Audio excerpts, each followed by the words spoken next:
பொதுவாக பொருளாதார நிலையில நல்ல முன்னாடி வரணும்னா, வெற்றி பெறணும்னா ஏதாவது ஆலோசனை சொல்லுங்கன்னா மக்கள் என்ன சொல்லுவாங்க தெரியுமா?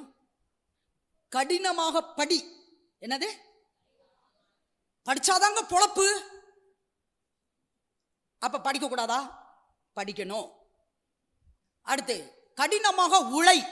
கடினமாக உழை. அப்ப உழைக்க கூடாதுன்னு நான் சொல்றேனா? அதுவும் இல்லை. உழை. கடினமாக படி, கடினமாக உழை.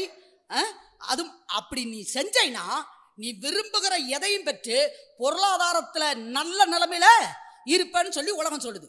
நான் சொல்றேன், இதைத்தான் நிறைய மக்கள் ஃபாலோ பண்றாங்க. என்னன்னா, கடினமாக படிக்கிறாங்க, கடினமாக உழைக்கிறாங்க. இப்ப இவங்களுக்கு கடவுள் யாருன்னு சொல்லுங்க?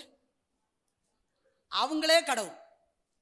நானே எனக்கு கடவுள் நானே. ஏன்னா நான் கடினமா படிச்சேன், கடினமா உழைச்சேன். இப்ப பொருளாதாரத்துல நான் எப்படி இருக்கேன்? டாப்பா இருக்கிறேன். அப்ப படிக்க கூடாதா? அப்ப வேலை பார்க்க கூடாதா? அந்த அர்த்தத்துல நான் பேச வரல.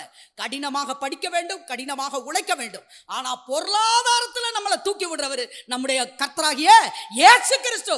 கர்த்தருடைய ஆசீர்வாதமே ஒரு மனுஷனுக்கு ஐஸ்வர்யத்தை